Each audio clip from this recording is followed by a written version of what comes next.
All right. Good morning, everybody. Can you all hear me? Yes. Good Yep. morning. All right. How's everyone doing?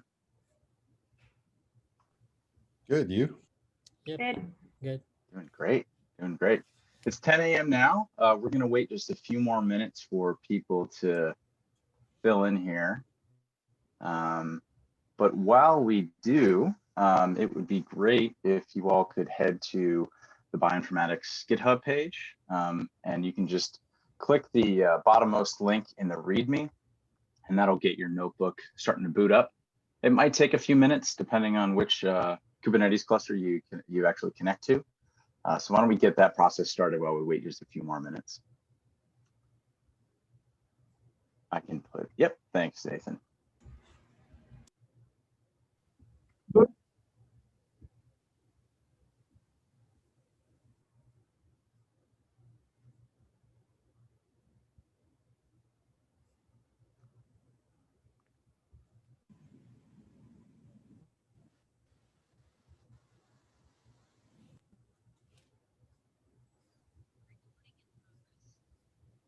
If you're just joining us, feel free to click through to the link in the chat. That's going to take you to the GitHub page, and just click the bottommost link in the README to get your notebook up and running. And that might take a few minutes. So go ahead and do that.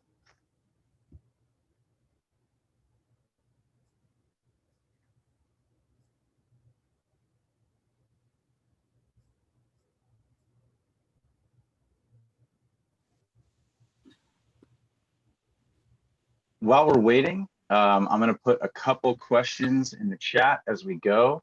And it would be great to just kind of check in with everybody and see what your answers are. So the first one, yes, we can reshare the link in the chat.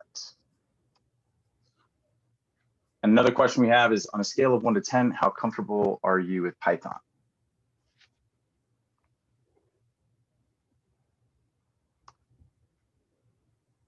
Don't be afraid to use the chat feature. You can answer in emojis if you want. Okay. Nice.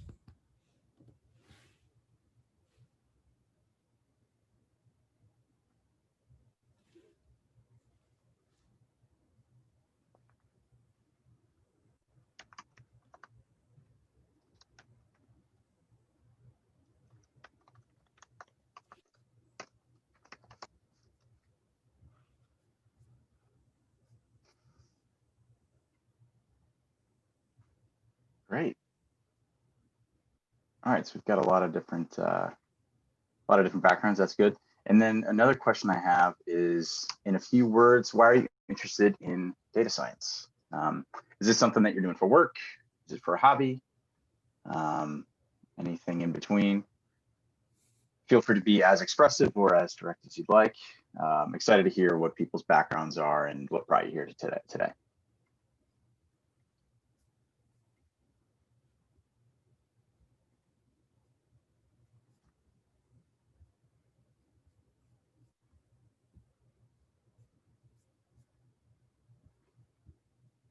Cool. And while those messages come in, anyone who's just joining us, please follow the link in the chat. I'm going to add that just one more time. You'll want to follow that and go to the bottommost link at on the README and click the binder link, and that'll get your notebook booting up. It might take a few minutes, so please do that now while we wait.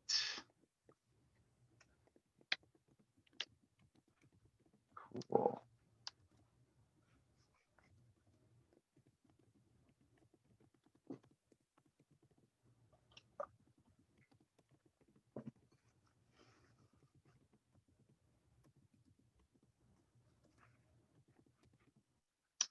Cool.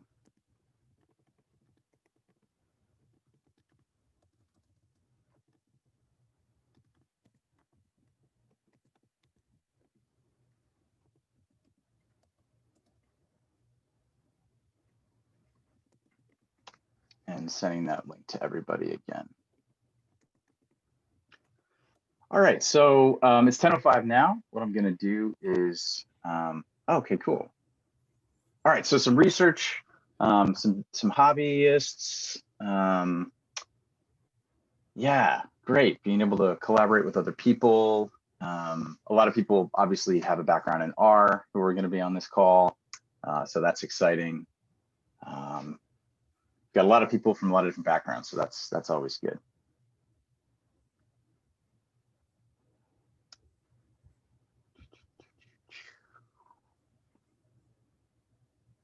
Great. So hopefully everyone is booting up their notebooks. If there are any questions about that, any concerns or any problems, feel free to add that in the chat or just open up your mic and we can help you resolve that. Yeah, why don't we get started? First and foremost, my name is Andy Bryant. I'm a research applications developer here at FAS Informatics. I work on the operations side of the team, writing software that's used in different labs and cores on campus. I'm thrilled to be here talking with you about data science. It's a really fascinating discipline that's just like exploded in popularity in the last 5 years. Data scientists are obviously being employed in every sector of the world, every business sector, marketing, finance, education, research, and a lot more. So that's a lot to cover. We won't cover that. We won't cover everything, obviously, but we're looking through the lens of sort of the Python packages that are related to data science. So we're going to focus on a few of them that are really essential in the data science toolkit. These are Numpy, Pandas, and Matplotlib. We're going to touch on a bunch more packages along the way, but that's kind of how we're going to be focusing these sessions. The course is going to be split into 4 parts, and it's meant to be completed sequentially. So if anyone is watching this or hearing about this later on, I recommend starting at the beginning this session. Each of the sessions will last about 75 minutes, and we'll have an additional 10 or 15 minutes at the end if we want to ask questions or go over anything again. But hopefully, yeah, by the end of the series, we'll be introduced to some of the core activities of the field, like data acquisition, data preparation and cleaning, exploratory data analysis, and visualization. Before we jump in, just a couple things to mention. Please feel free to ask questions. You can unmute yourself and speak freely or type in the chat component, which a lot of us have already done, which is great. Yeah, these workshops are better when everyone participates. So definitely feel free to do that. The second is please code along with me. It's important to build up the muscle memory for these particular tasks. Obviously, we're not going to learn and remember everything that we talk about, but it's always helpful to click through as we go as a group. All right, so I think we should get started with some code. So hopefully everyone has opened up their notebook. I am going to start sharing my screen here.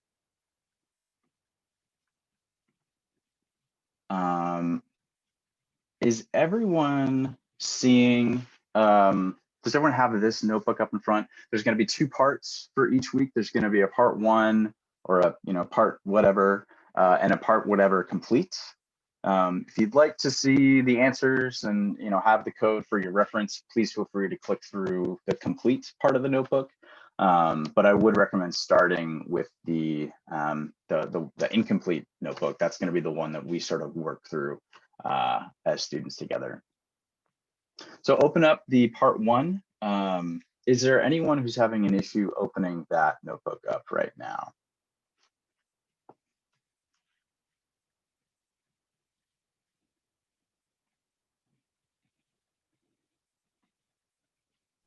Sorry, do you expect us to open at the browser or at the Jupyter? Oh yeah, you can feel free to open it up on your own Jupyter if you'd like. If you're cloning that repo, you can certainly do that. But it should be open either that way or through Binder. And that's going to be the link in the README of the Bioinformatics channel. Right. And that should open up in your browser.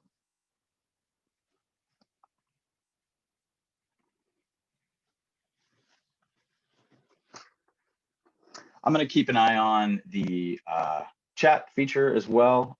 It might be a little bit awkward if I miss something or something doesn't get through. Please feel free to turn your mic on and jump in.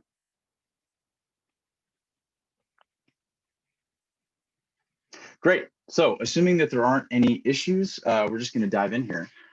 So one of the great places to start when talking about data science in Python is NumPy. According to the documentation, it's the fundamental package for scientific computing with Python.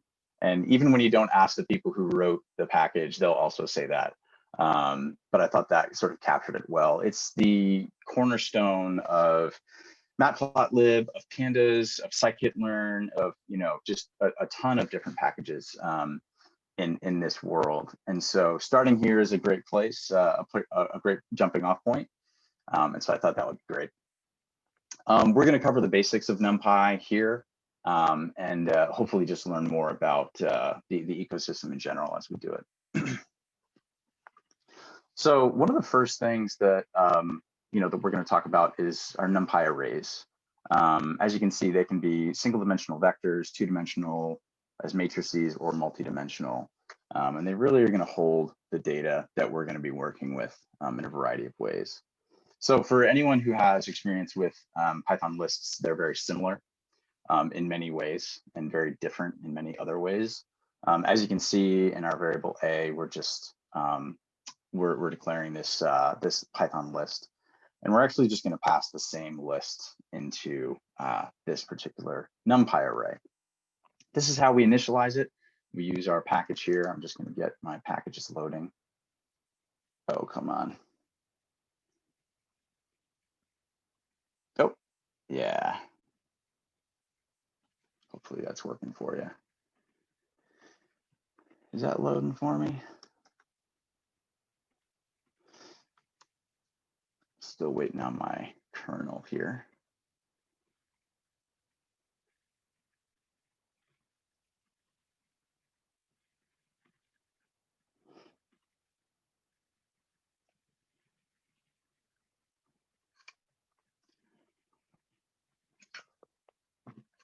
Did I get a kernel this time? Yes, I did. Okay, great. So yeah, as you can see, we've got our Python list here, and we're just initializing that by passing the same list into our NumPy array method. You're going to see this a lot, and we'll talk a little bit more about array creation. But just to kind of get started, I wanted to look at how they're similar. In the same way as with a Python list, we can access it by an index. So you see that's what we're doing here. We're just taking the NumPy array and we're accessing it at index 0, and we're getting the first value, which is A. They're also sliceable in the same way. You can use the same slice notation syntax as the normal lists. And so as you can see here, we're getting B and C, again, just like we would with a normal Python array. I'm sorry, a Python list. We can also iterate over. We can do, just about anything that we want to. We can iterate through these and print out each letter. We're seeing A, B, C, D, E, F, like we're looping through a normal Python list. And so the big question is, why are we using NumPy, right? Why are we using NumPy arrays at all? And the biggest answer to that is performance. What's great about NumPy is that under the hood, there's something very specific happening that makes our NumPy arrays a lot more efficient with time and a lot more efficient with space than a normal Python list. So let's take a look at that. What we're going to do is we are going to look at size differences between a Python list and a NumPy array. So the first thing that we're doing is we're going to just take a number of elements, and I'm using some Python 3 syntax here. Of course, these underscores, under bars don't actually have any impact on the number, but they just make it more legible, in my opinion. And then we're going to use list comprehension to actually create those elements. So we're going to end up with a list, a Python list that is 1 million elements long. We're going to do the same thing. We're just going to take that particular Python list and we're going to instantiate a NumPy array. And we're going to get the size of those two. And spoiler alert, we've already done that here. We're seeing that the size of the second portion of the output is significantly smaller. It's not too dramatic, but we can see that the actual size is going to be better. It's going to be smaller than a normal Python list. So we're seeing that your computer thinks and knows that it's smaller. And for 1 million elements, that doesn't make a huge difference. But when it comes to be 10 million elements or 100 million elements, it really does make a huge difference. So NumPy arrays are smaller. They're more space efficient than Python lists. So let's look at speed differences now. So what we're going to do is we're just bringing in a time package, and we're getting the process time and storing it in the start variable. And we're going to modify a Python list. Again, we're using list comprehension here, and we're going to add 100 to each of the elements in the list. And then we're going to get the time, however long that took, we're going to get the time after that. We're going to do the same thing now with the NumPy array. And notice here, so we've had to use list comprehension up here, right? So we're actually looping through each of the elements in the Python list, and we're adding it explicitly to each one. But notice down here that we're actually taking the NumPy array and we're just adding 100 to it. Right, we're going to talk a lot more about this, but not only, we're talking about computational efficiency here, but we should also take note of the syntactic efficiency as well. This is just very clean, and it's adding 100 to each of the elements in that particular array. And we're going to collect the time there, right?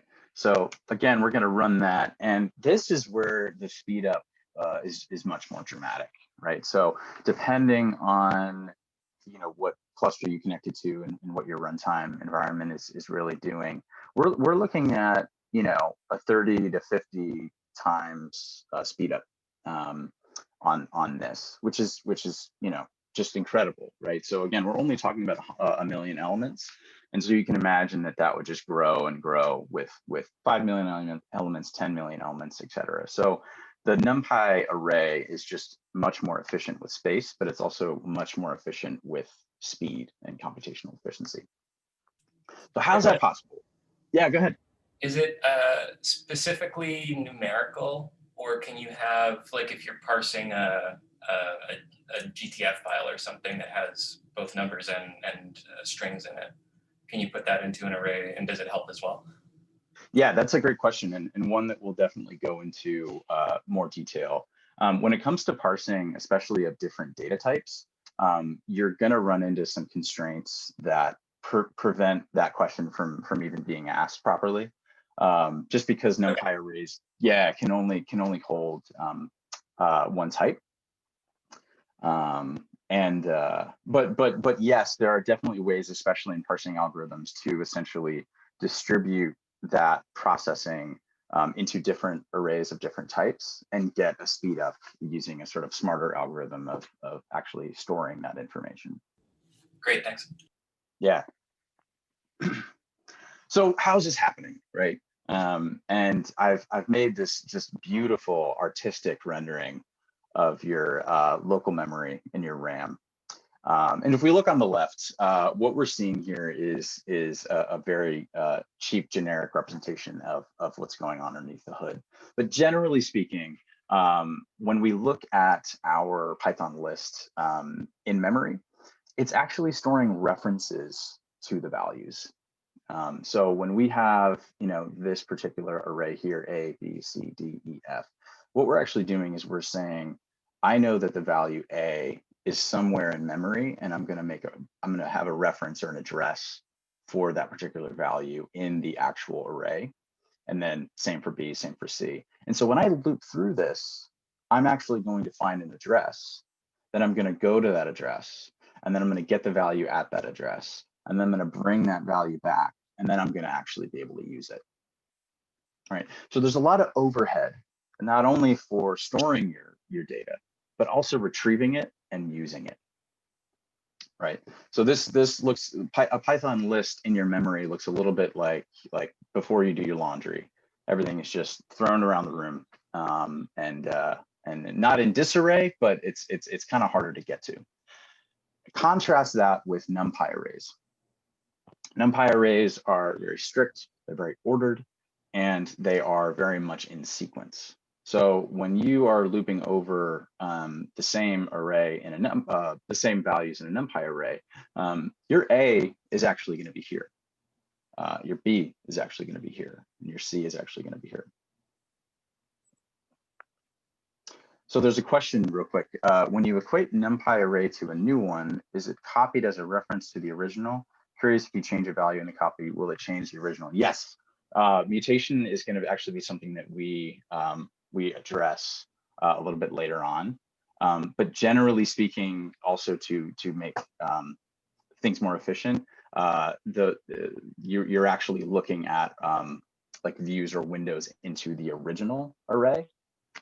So that's something that you definitely have to keep in mind as you're going through this. If you do want to make sure that there's absolute no mutation between arrays, it's important that you do a sort of a deep copy. So just to hammer this point home, we've got a Python list here, and you know, the question is, why would we ever use NumPy arrays, or why would we ever use Python lists? If Python lists are slower, if they're less space efficient, you know, why are we using them at all? And you know, one thing that the person before was asking about was different data types, and that's really a big benefit to using a Python list. A Python list allows you to use different data types. So in this particular case, we're seeing that it can store a 1, an A, a floating point number, you know, a longer string, etc. But if we were to do the same thing and create a NumPy array with a Python list, we would see very clearly that this 1 in the original list has become a string. And this A is a string, and this floating point number is a string, and it remains a string. So if we look a little bit deeper into the types of our NumPy array, we see that they've all been converted to Unicode 27. Right, so this is a really important point. You can see in our local memory that our values here can be of different sizes. That's a really, you know, a big part of the reason why, you know, in Python, they've designed the list this way, that you can put anything you want into a list and it works out fine. But that's not the case with NumPy array, because when your computer, in order to, you know, make it as efficient as possible, it actually doesn't need to know where the next item in the list is. When you're looping over it, all it needs to do is it needs to say, I'm going to go over, you know, what is the type? I know how much space that type takes up.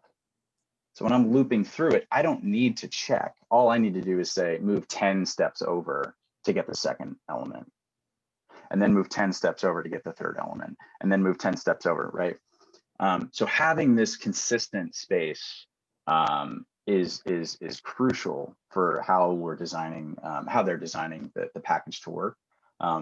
With efficiency for data science and for scientific computing as paramount. So ease of use, dynamic sizes, dynamic arrays, all that stuff, use Python lists. But when you're really interested in focusing on speed, focusing on space efficiency, use NumPy arrays. So one of the first things that we're gonna kind of talk about after that, a little bit of an overview of you know, the value and sort of motivating why we're using NumPy at all. Now let's get coding. Now let's start talking about it a little bit more and actually diving in. So we're going to look at creating NumPy arrays. As we've seen before, and please feel free to jump in and start coding along with me here. We're looking at sort of a standard list here that we're going to be able to create. And I'm just going to jump into my other notebook real quick.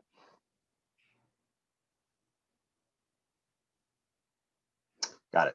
So in order to create just like a standard array, we can just pass in a NumPy, I'm sorry, a Python list, right? So that's a fine way to sort of instantiate it. We can also do that with a standard sort of matrix. So, you know, a multi-dimensional array.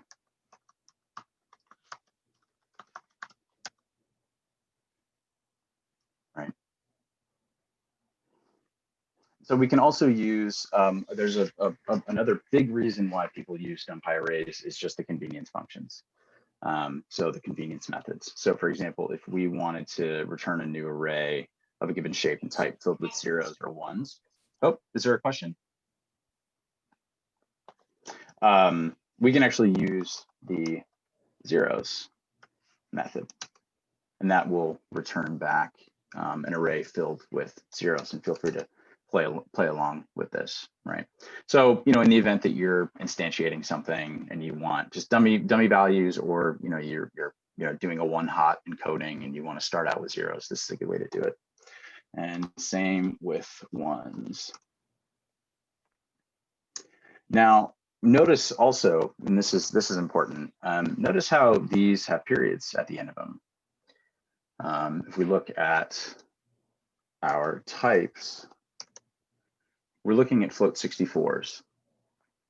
Again, this is type coercion and type conversion in NumPy, where I'm not really telling it exactly what type of data is going to be put into this. And so it's just sort of expecting and saying, as a result, I'm going to convert everything into floating point numbers. And this is just that period, that dot is just an indication of that type as you go through. We can also give it a shape, and it will give us a multi-dimensional array as a result.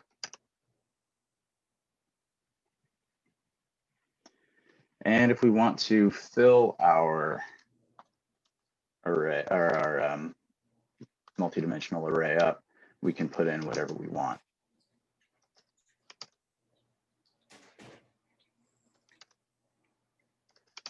Right, so we have our shape as the first argument, and then the value that we want to fill it with as the second.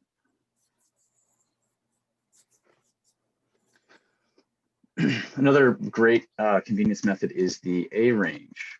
People use this all the time. So again, we're just going to take this directly from the documentation. We're going to return evenly spaced values within a given interval. And of course, the output is inclusive of the first number and exclusive of the second. So if we wanted, 0 to 10, we would include 11 at the end. We can also step through this.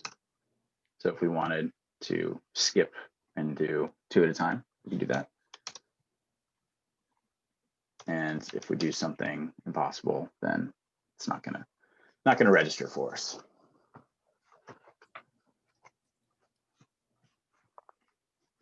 All right, and then we've got the Linspace method. Again, return evenly spaced numbers over a specified interval. And again, just for this particular case, notice that the output is inclusive of both the first and the second numbers. So Linspace 0, 20.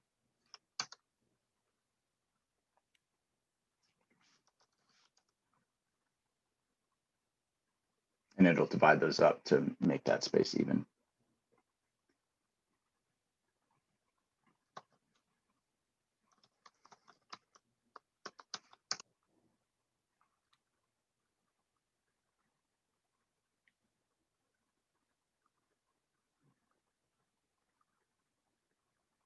All right, let's move on to log space. Again, similar to Linspace, but we're gonna be distributing over a log scale instead. So that would be log space.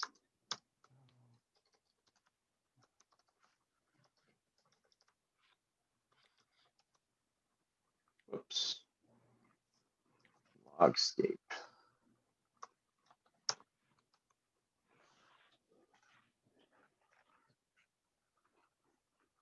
Great, so those are just some convenience methods that you might be using if you're generating data, or you're hoping to see distribution across certain amounts of information. However that's going to be helpful for you, those are very convenient. So let's move on to some random packages. So this is going to be helpful in generating random numbers.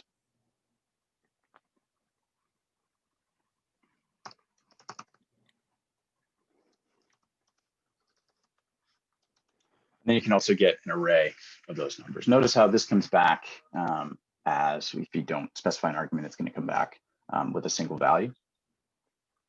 And this is going to give you an array of those values.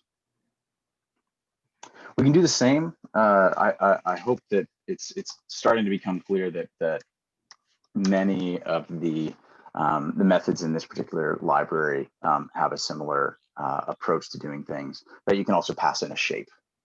And that would be the shape of the multidimensional array that you're actually doing. And this will give you a multidimensional array in return. All right, rand n. I'm going to return a sample or samples from the standard normal distribution.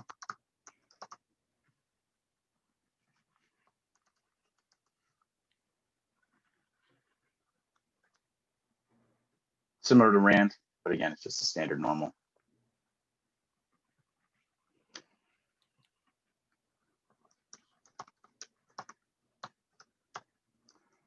And we can pass in our values.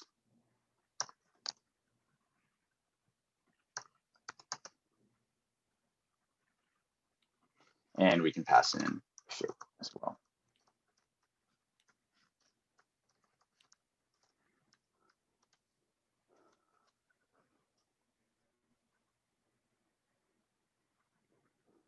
Sometimes with these Jupyter notebooks, it can be a little bit, the output can be a little bit confusing. Of course, this is a one-dimensional array, or sorry, a two-dimensional array, but this one, yeah, so sorry, this is a single array, and this is a multidimensional array there. As you can see, we actually have rows that are included there.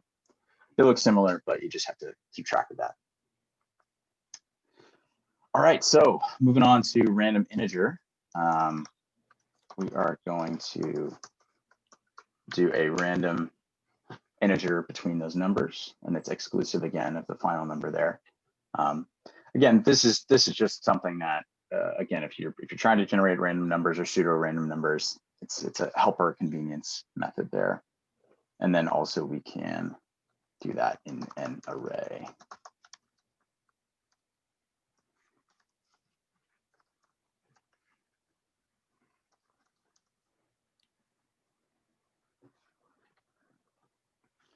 And if it's also helpful, we can do the same, but again, pass in a shape.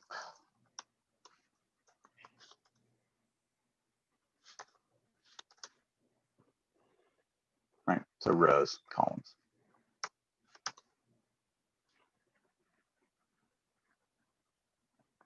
All right, so we looked a little bit at array creation. We looked a little bit about generating random numbers and things. Let's look at some of the attributes and methods on Numpy arrays as well. So what we're going to do is just we're going to generate some random integer values so that we can play with this. Whoops. There we go. All right, so we've got a value. We've got some values there, and so we're not talking about the methods just yet, but we're talking about the attributes. And so we're actually going to see that the NumPy object, the array itself, has a number of things that we can access. So this is the shape, of course. Again, this is rows and this is columns. And then we can call convenience methods, that do some reshaping. And this is going to be crucial as we continue the conversation about actually generating data and transforming data for plotting and for modeling and things like that.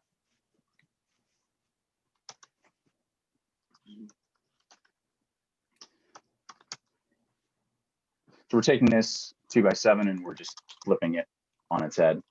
And so now it's going to have 7 rows and 2 columns. You'll notice, of course, that I cannot do an incompatible shape for this. An array of shape 2, 7 couldn't be flipped on to an array of 5, 2, for example, because that would just be nonsensical. We could slice it, we could remove values, but we couldn't just transform it in that way.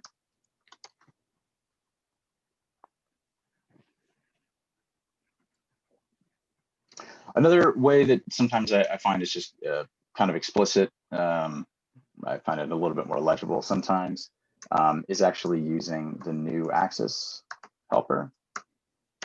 Of course, you're using kind of standard Python list slicing notation here, but it's going to take it back from our reshaped array with seven rows and 2 columns, and we're just going to flip it back into something with these values. We looked a little bit at this before, but again, this is going to be really important as you keep working on different uses for NumPy. The D type, so that's going to be the data type for the actual array and the values that are in it. Again, it's going to be singular for each array or multidimensional array. You can only have one type in that, but the D type is just going to be a great way for you to kind of see what that type actually is.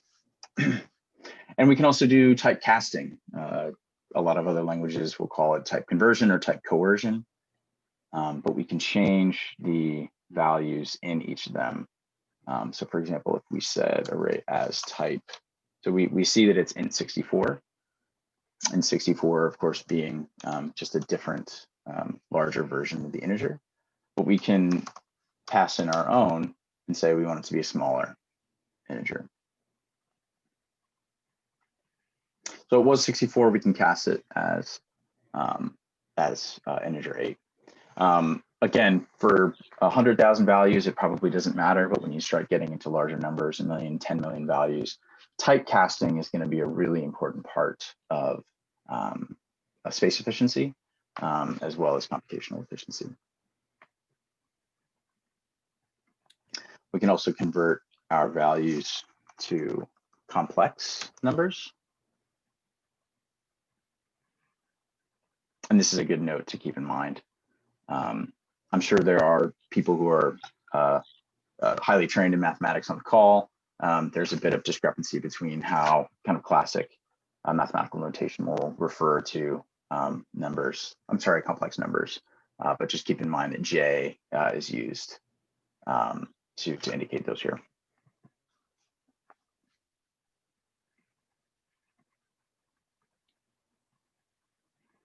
And so we're going to look at another interesting part of this. So we're going to just initialize an array with a bunch of values. Whoops. What did I do? Notice here how we are passing in, again, a shape. So it was reading this as 3 arguments, but really what I wanted to do was pass in 2 arguments, and one of the arguments has 2 values. So we've got array 2, and that is just a simple 4x4 array with values of 100. And what we're going to do is we're going to typecast this again, but we're going to do it as a Boolean value.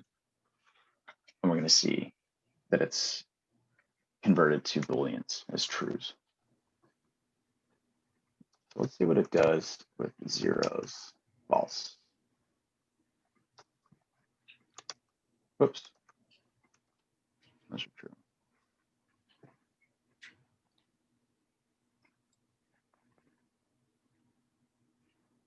Cool. So that's a little bit about typecasting. Why don't we talk more about some indexing? This is going to become really helpful and important when we talk more about Pandas.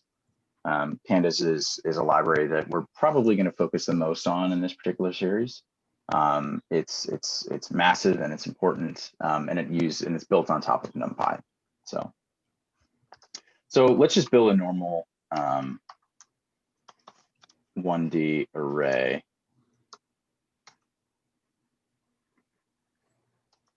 And to see our output, I'm just going to show that here. And so let's get the value at index 5. Just like in Python, normal Python, we're going to get the 6th value. So that's the value at index 5. And then, of course, we can slice that, and do just about anything else that we want to according to the the Python list API. Get a slice of the array from index 4 to the end. Yep. And let's also get the last element in the array. If you all want to try that real quick, how do we do the last element in an array?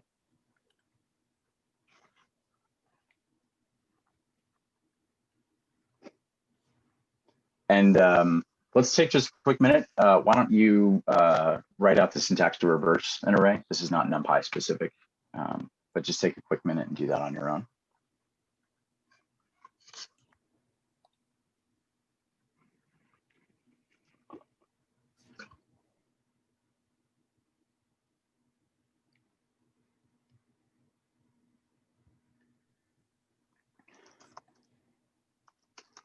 All right. Oh.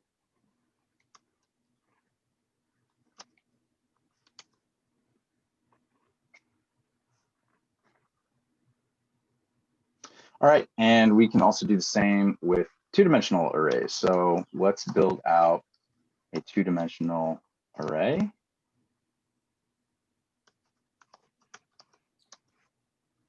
And again, notice we're passing in one argument here, but the argument has two values. So we are going to build out a 2D array. I'm sorry, we're building out a single-dimensional array with 12 values, and we're going to reshape it into a two-dimensional array. And so when we go through this, we can then get the first row like this, and that will access the first row. And then we can get the second element of the second row. Let's see how we would do this. Second element of the second row. And we also have some fancy, they sort of call it fancy indexing. This isn't something that you're going to be able to do on Python, but notice here how we're also able to pass in an array itself or two values and access the same value. So the second row, second element, second row, second element. So how might we get the first and second rows? What's going to be an easy way to do that? Again, we would use the same Python syntax and get up to the third element. And that would include both of the first and second rows. And get first element of both first and second rows.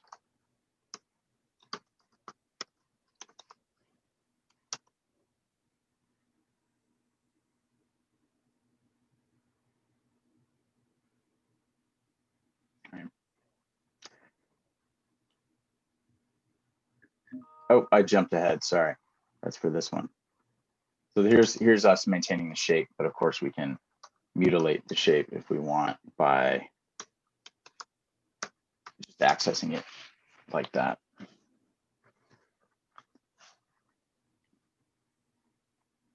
All right, so we're going to get through fancy indexing. We kind of talked a little bit about that.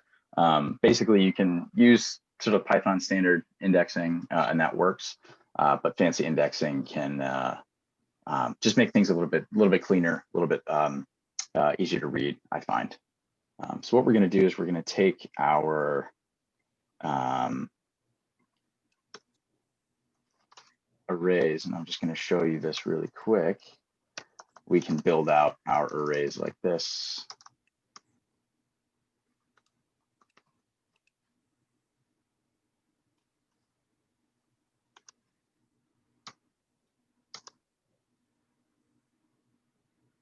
And we can actually see that what we're doing here is we're accessing certain values in this array, and then we're using those values as index points for that particular array and building it out. Let's look at it another way. So we've got our array 1D, right? So we're looking at that here. Now, if we then said what we're going to do is we're actually going to pass in an index array of 2, 3, 7, and 8, we can actually just pass that in directly. And we're going to access those values.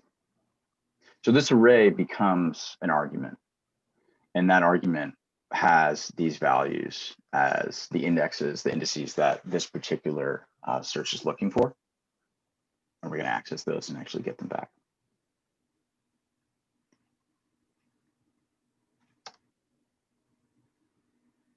And we just took a look at that actually. We can also do that with rows and columns.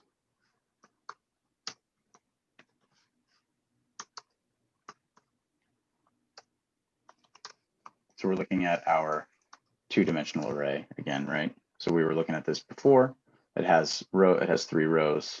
I'm sorry, it has 3 rows and 4 columns. So if we want to, we can say, let's take this two-dimensional array, and what we're going to do is we're actually going to pass in a tuple with the row and the column again. So it's one argument, but it has 2 values.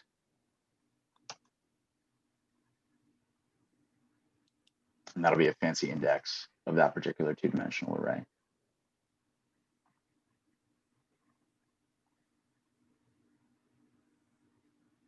Now, if we did the same thing, let's just copy this down here. And we said 0. NumPy is going to compensate for us.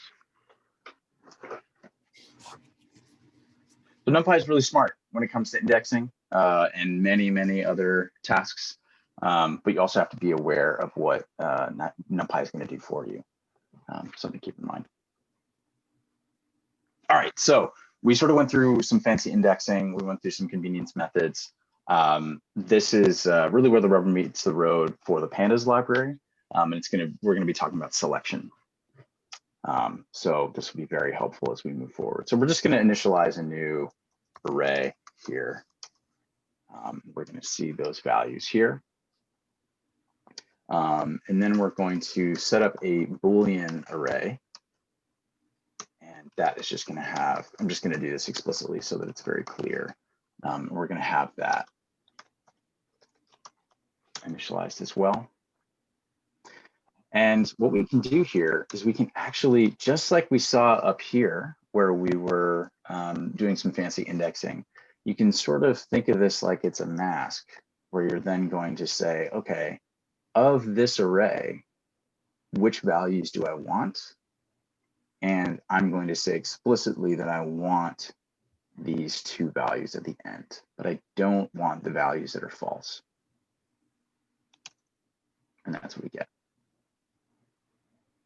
So you've got the first array, and then you've got a mask on top of it, and you're not going to see the values that you say are negative. And this becomes really powerful and really important as we continue the conversation. So let's look at a longer array. See that output.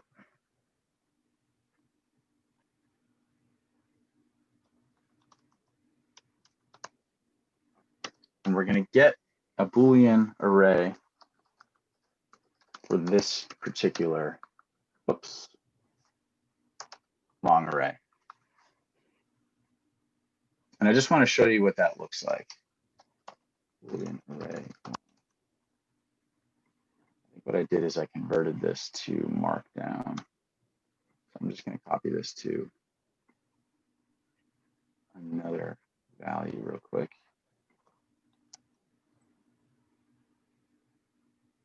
So what's going on here? Notice how we put in a comparison function here, right? So array long greater than 11, right? So what it's doing is it's saying every single thing in this particular array, the array long, that is greater than 11 should return back a true value. And if it's not greater than 11, it's going to be false. And so we can then use the result of that output to mask on top of another array and actually use that as a selection tool. So if we say array long, bool, array long, right? So again, this is like fancy indexing, where we're going to take this array and get the index of the array long using that array mask. We then only get those values that meet this condition.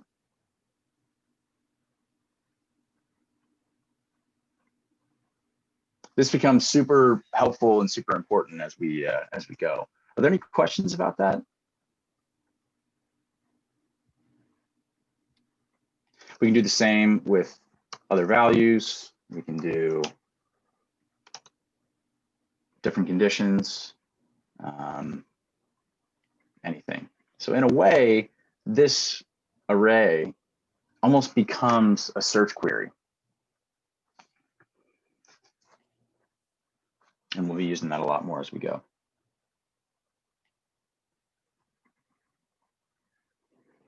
Okay, great. So building on top of that a little bit, let's just talk some more about operations. And so we talked a little bit about underneath the hood how our operations are working. Again, I'm just gonna to hit the point home. Again, when we're looping through a Python list to add something to it, we're going through each of the values, and again, we're going and finding the address, we're getting the value at that address, we're bringing it back, etc. And then once we do that operation, we then have to change that value at that address, update the address, etc. But that's not the case with Numpy arrays, right? We're actually able to do all of that in place, update the values, and then have it happen so much more efficiently and so much faster. So when we do an operation, I'm just gonna get down here. We're just going to start out with a sort of classic one-dimensional array. And we can very easily, if we want to add 5 to each item, we're just going to say +5 or +10. Rather than having to say for I in array 1, you know, I +10, blah, blah, blah, blah, blah. We can just do that in place. So if we want to subtract 12 from each item,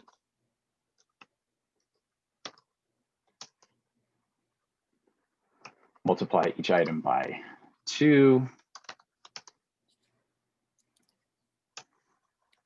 divide by 4,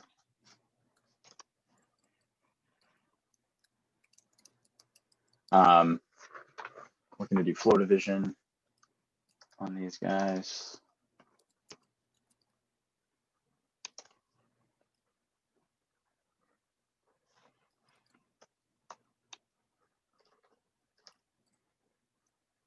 And then to the 3rd power.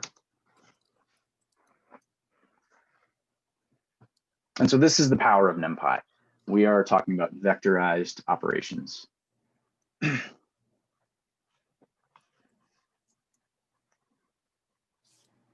This can also happen in 2 dimensions, and as many dimensions as your computer can hold.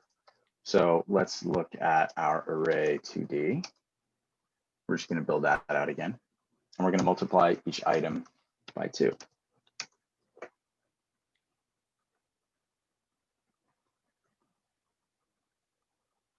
We're going to raise each item to the power of 2. And we can also do this with multiple values, right? So we have an array mult there, and we're just going to use that to start actually multiplying to another array. So we've got our array 2D. Let's just take a look at that again. And we're going to multiply the 2 of them together.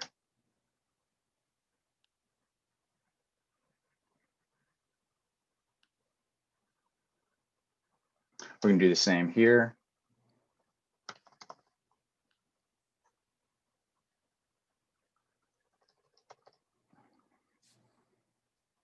Oops.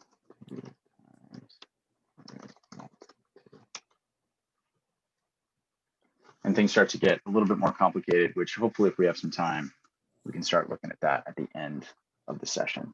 But again, NumPy is going to be really smart with a lot of things, but you also have to keep in mind what it can't do. And in this particular case, something of this shape cannot multiply something of this shape.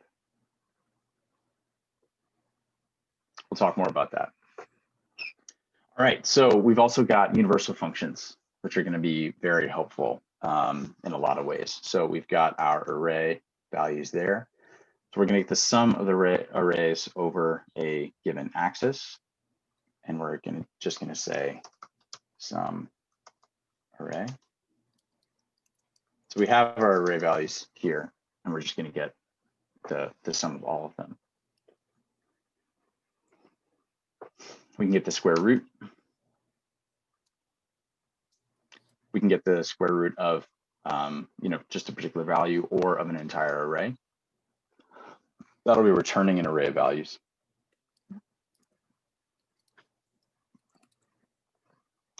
Same here. We're going to get the first array elements raised to the powers from the second array element wise. So in this particular case, it's just a value of 3, raising it to the power of 2. And in this case, we're passing in an array, and we're raising everything to the power of 2. Same with min and max. We're going to initialize our array, and we're going to be able to get the minimum, get the maximum. We can do this in 2 different ways. Notice how I'm sort of switching the syntax. We can pass in a value to the array, the NumPy array max function, or we can actually call the max method on the array itself.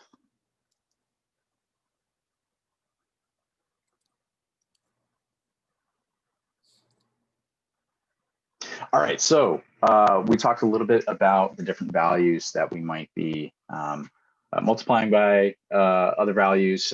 This kind of gets into some questions regarding linear algebra and how matrices work together. It's definitely something to keep in mind. Broadcasting itself might not come up too much depending on the work that you're doing, but keeping in mind the shape of one set of, the shape of one array, whether it's a one-dimensional array or multi-dimensional, and another array that they might be interacting, is going to be really important as we continue the conversation. So this is something that I would definitely recommend reading up on, but I'm just going to read this through. The term broadcasting describes how NumPy treats arrays with different shapes during arithmetic operations. Subject to certain constraints, the smaller array is broadcast across the larger so they have compatible shapes. So again, we're just going to look at array 1. Let's just look at those shapes. And then we're going to add 10. Easy enough. We've seen that happen time and time again. Same deal. We're just adding in a NumPy array with the value of 10, and it's similar. But notice how if we do that with another array, 10 and 20, it's difficult for NumPy to know exactly what you want. Right, so operands could not be broadcast together with shapes 4, 5, and 2. It's kind of nonsensical to think about arrays of those 2 distinct shapes actually being added together, right? Okay, we're going to do this again. Array 1 and array 2.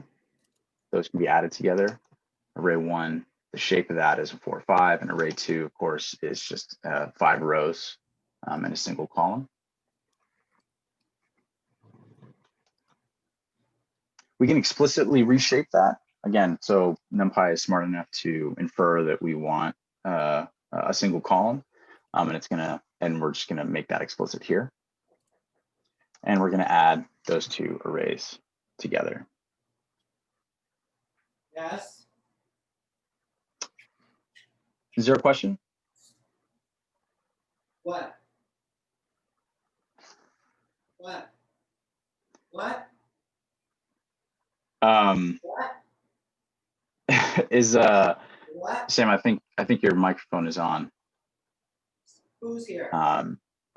So broadcasting is a big topic, definitely something to look more into. I've put a link in here that I found to be very helpful in understanding it. But that's going to be something that we can take a look at in more detail as we go. Do they need me? Sam, I'm wondering if you might mute. There we go. I'm just going to mute you there. So we've talked a lot about convenience methods. We've talked a lot about that different attributes on multi-dimensional arrays, single-dimensional arrays. What we're going to do is we're just going to walk through how we might actually generate some data for plotting. We're in the last 10 or 15 minutes here, so I'm just going to jump in and do a bit of work that hopefully we can all follow along with. We're going to be working with Matplotlib, which is something that we're going to touch on in much more detail next week and the week after. But this is just sort of a gentle introduction to that. And this is an example of actually data generation for plotting using NumPy. So what we're going to be doing is we're going to be plotting sine and cosine on the same graph. We're going to be doing that with Matplotlib. And so the first thing that we want to do is actually compute the x and y coordinates for points on the sine and cosine curves. So let me just pull up this. So what I'm going to do is I'm going to create these values. And I'm going to say, I want a range of values starting at 0, going up to 5 times pi. And I'm going to step forward by 0.1. Right, notice how this is a constant, right? This is just a convenience value. Python has it, JavaScript has it, just about every high-level programming language has a value for pi, right? And we're just going to see what that is. So we're going to get an array with those values leading up to it.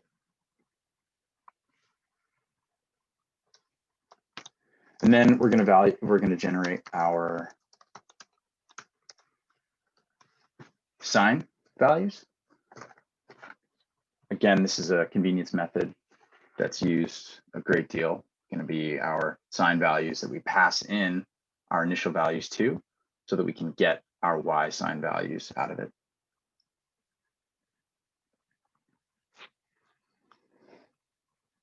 And then again, this is something that we're going to talk a lot about, but we're going to do our, I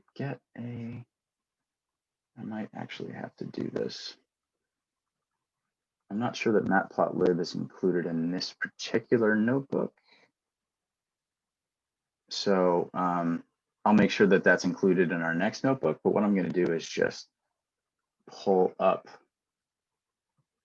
this particular value so that we can actually look at it.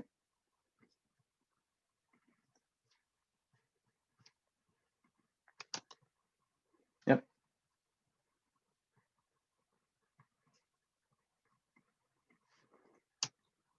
So we've got our y values for sine, and then we're also going to pass those into cosine. We're going to get those. So we now have our x and we have our y values. And then if you take a look here, what we're doing is we're actually importing an important part of Matplotlib, and that is pyplot. And we're going to truncate that as PLT. So we're able to say this Matplotlib object, the pyplot object, we're going to use the subplot convenience method. And we want to pass in these values that have a height, that have a width, and we're going to put it in the first part of this particular subplot. We're also going to use not only setting up the subplot that we're making, we're going to use the plot method on top of the plot object, and we're going to pass in our values. So the first argument here into the plot is going to be our x values on the plot. And the second value is going to be our y values on the plot. And so really what this is doing is it's just graphing a visual comparison between those two values, right? And we're going to add a title for sine. We're going to do the same thing. We're going to do that with cosine, but you'll notice here that we're doing exactly the same here for our second subplot as our first, except we're incrementing this value one time. And that is just telling us which subplot is going to be active. In this case, it's 1. In the next case, it's 2. So it's just saying there's going to be 2 plots on this one graph, and they're going to be next to each other, or in this case, on top of each other. We're going to use the plot method with values in our x and y cosine values as our y, and we're going to add our title. In Matplotlib, again, we're going to talk a lot about this, but we're just going to ensure that there's a tight layout that's going to compress things as needed or expand them as needed. And then we're going to show that figure. So I'm going to run this, and as you can see, I'm getting these values here. So we've got these 2 plots side by side. We can increase the amplitude there, or the frequency there, as we increment these values. We can step these forward more. We can change a lot of this as we see fit. So this is just a very basic example of actually generating data using NumPy and then graphing it in a way that's actually clear and something that we can use.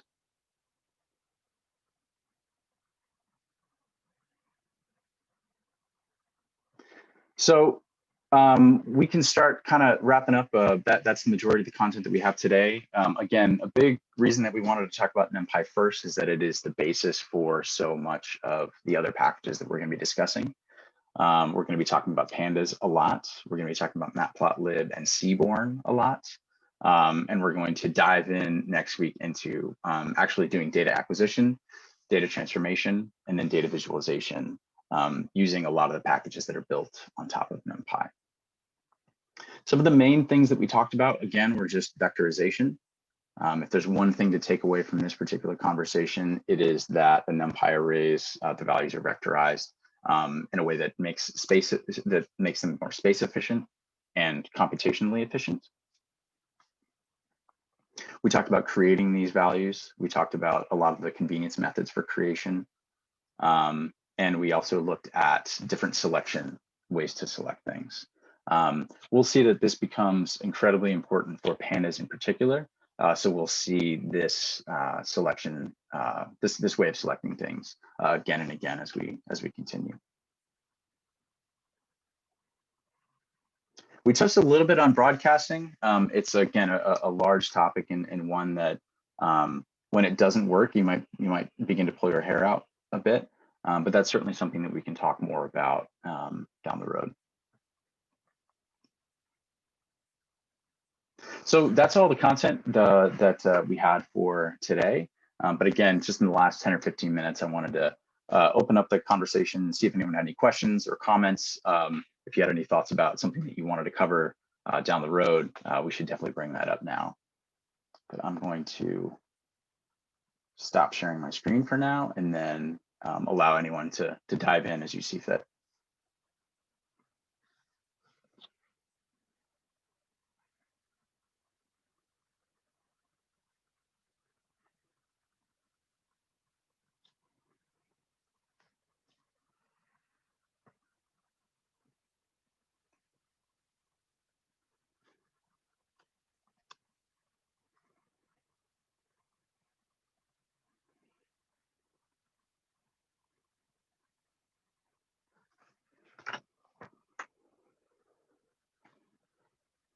Has anyone on the call used NumPy before today?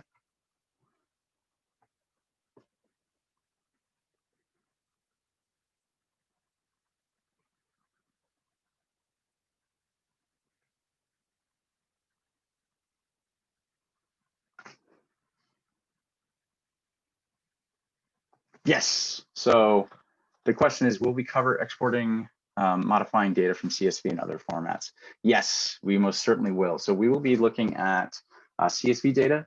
We'll be looking at Excel data, which of course is built on CSV data. We'll be looking at JSON data. I think those are the 3 formats. And we also might look at data acquisition through APIs as well.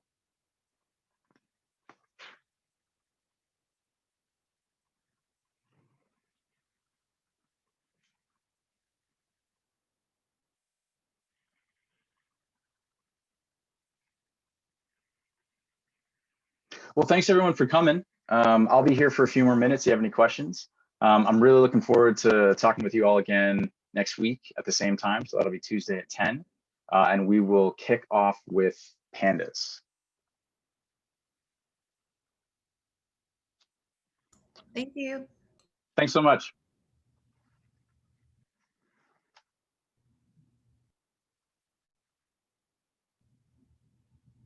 Cool, thanks. Thanks a lot.